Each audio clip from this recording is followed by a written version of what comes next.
Hello students, आज हम लोग पढ़ेंगे reaction with carbonate and hydrogen carbonate. Acid जब कार्बोनेट या हाइड्रोजन कार्बोनेट के साथ रिएक्शन करता है तो क्या बनाता है। एसिड कार्बोनेट या हाइड्रोजन कार्बोनेट के साथ रिएक्शन करता है तो सॉल्ट के साथ साथ वाटर और कार्बन डाइऑक्साइड CO2 गैस देता है। कोई भी एसिड है वो कार्बोनेट के साथ या हाइड्रोजन कार्बोनेट के साथ रिएक्ट करेगा तो सॉल्ट, वाटर और कार्बन डाइऑक्साइड गैस देगा। When acid react with metal carbonate और metal hydrogen carbonate it gives salt, water and carbon dioxide.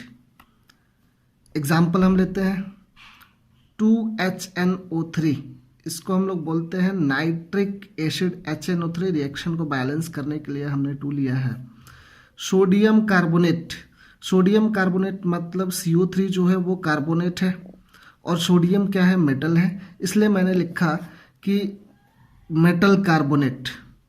तो मेटल कार्बोनेट के साथ एसिड रिएक्ट करेगा, हमको क्या देगा, salt NaNO3 sodium nitrate, carbon dioxide और H2O वाटर। यहाँ पे मेरे पास CO3 है, CO3 में से हम CO2 को बाहर निकालते हैं, एक ऑक्सीजन बचा, मेरे पास एक ऑक्सीजन बचा और ये एक ऑक्सीजन, यहाँ पे मेरे पास 2 हाइड्रोजन है, 2 हाइड्रोजन और एक ऑक्सीजन मिलके क्या दे दिया हमको, H2O दे दिया। फिर बचा क्या मेरे पास, NO3 बचा और Na2 बचा। तो NO3 कितना है, 2 है। NO3 नाइट्रेट जो है वो मेरे पास 2 है और सोडियम भी कितना है, वो भी 2 है। तो हमने यहाँ पे 2NaNO3 सोडियम नाइट्रेट लिख दिया। नेक्स्ट एग्जांपल देखते हैं H2SO4 सोडियम, इसको हम लोग बोलेंगे H2SO4 sulphuric acid. 2NaHCO3 sodium hydrogen carbonate, sodium metal है तो हमने यहाँ पे लिखा है मेटल हाइड्रोजन कार्बोनेट। तो मेटल हाइड्रोजन कार्बोनेट के साथ रिएक्ट करके यहाँ पे कार्बोनेट जो है वो भी 2 है, हाइड्रोजन भी 2 है और सोडियम भी 2 है। कार्बोनेट 2 है तो यहाँ से 2 CO2 हम निकाल दिए, यहाँ पे ऑक्सीजन जो बचा वो कितना बचा, 2 बच गया। हाइड्रोजन यहाँ 2 है और हाइड्रोजन यहाँ भी 2 है, 2 2 4 हाइड्रोजन और 2 ऑक्सीजन मिलके क्या दे दिया हमको, 2H2O दे दिया। वाटर का 2, ये यहाँ पे वाटर का मेरे पास 2 मॉलिक्यूल मिला है। उसके बाद बचा क्या, सोडियम 2 बचा है और SO4 बचा, तो Na2SO4, इसको हम बोलेंगे सोडियम सल्फेट, जो क्या है, सॉल्ट है। इसके बाद हम आगे देखेंगे बेस। तो बेस क्या है, बेस जो होता है it gives OH minus ions in aqueous solution. जैसे हमको एसिड क्या देता था, H प्लस आयंस देता था एक्वस सॉल्यूशन में, ये भी क्या देगा, ये हमको OH माइनस आयंस देगा बेस एक्वस सॉल्यूशन में। जैसे एग्जांपल लेते हैं NaOH, Na plus OH minus ions हमको मिला। ये जो OH माइनस आयंस है ये क्या है, ये एक तरह से आयंस है, निगेटिव आयंस है और जो हमको मिला कहाँ से है, बेस से मिला है। दूसरा एग्जांपल अगर हम लेते हैं तो मैग्नीशियम हाइड्रो ऑक्साइड MgOH का होल ट्वाइस, इसको हम लिख देंगे Mg+2 और 2OH माइनस।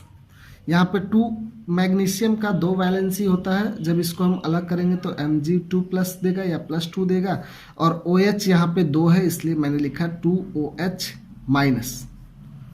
इसके बाद इसका टाइप्स देखते हैं। तो ये मेनली जो होता है वो 2 टाइप्स का होता है, स्ट्रॉन्ग बेस होता है और वीक बेस होता है। स्ट्रॉन्ग बेस किसको बोलेंगे हम, कि ये कंप्लीटली डिसोसिएट्स होता है किसमें, आयंस में। किसके साथ, वाटर के साथ। जब हम इसको वाटर में मिलाते हैं तो ये आयंस में कंप्लीटली डिसोसिएट का मतलब टूट जाता है, आयंस में कंप्लीटली टूट जाता है तो उसको हम स्ट्रॉन्ग बेस बोलेंगे। वह बेस जो कंप्लीट आयन में टूट जाता है जिसको हम लोग क्या बोलेंगे, स्ट्रॉन्ग बेस बोलेंगे। जैसे KOH पोटेशियम हाइड्रोक्साइड, ये कंप्लीट आयन में टूटने के लिए K+ और OH- आयंस तो कंप्लीट यहाँ पे ब्रोक हो चुका है, टूट चुका है।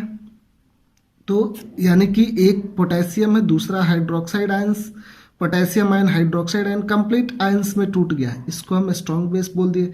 सेकंड एग्जांपल जैसे NaOH है, तो Na+ और OH-, तो Na सोडियम भी कंप्लीट आयंस में टूट गया, OH- भी कंप्लीट आयंस में टूट गया, इसको भी हम लोग क्या बोलेंगे, ये भी कंप्लीट आयंस में टूट गया। That is an example of strong base. Now weak base, weak base जो होता है इनकम्प्लीट डिसोसिएशन होता है, ये कंप्लीटली ब्रोक नहीं होता है, कंप्लीटली ये टूटता नहीं है, इसमें इनकम्प्लीटली टूटता है ये। तो इनकम्प्लीटली टूटता है, जैसे एग्जाम्पल में पता चल जाएगा, तो इसको हम लोग क्या बोलेंगे, वीक बेस बोलेंगे। जो इनकम्प्लीट डिसोसिएट्स होता है वाटर के साथ, कंप्लीटली वाटर के साथ डिसोसिएट्स नहीं होता है, इनकम्प्लीटली डिसोसिएट्स होता है, जिसको हम वीक बेस बोलेंगे। इसको हम देखते हैं तो ये बनेगा NH4+ प्लस OH-। अब ये समझेंगे कि ये कैसे इनकम्प्लीट टूटा है, तो OH- आयंस, तो ये हमको बेस है तो OH- आयंस देगा ही देगा। इनकम्प्लीट कैसे है, अब यहाँ पे एक नाइट्रोजन है और हाइड्रोजन है, तो नाइट्रोजन और हाइड्रोजन यहाँ पे दो अलग अलग एटम है और ये डिसोसिएट्स नहीं हुआ है, ये दोनों एक साथ मिलकर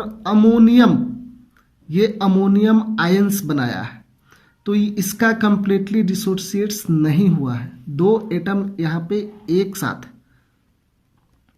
तो यहाँ पे इनकम्प्लीट डिसोसिएशन हुआ है, जिसको हम लोग क्या बोलेंगे, ये वीक बेस का एग्जाम्पल है।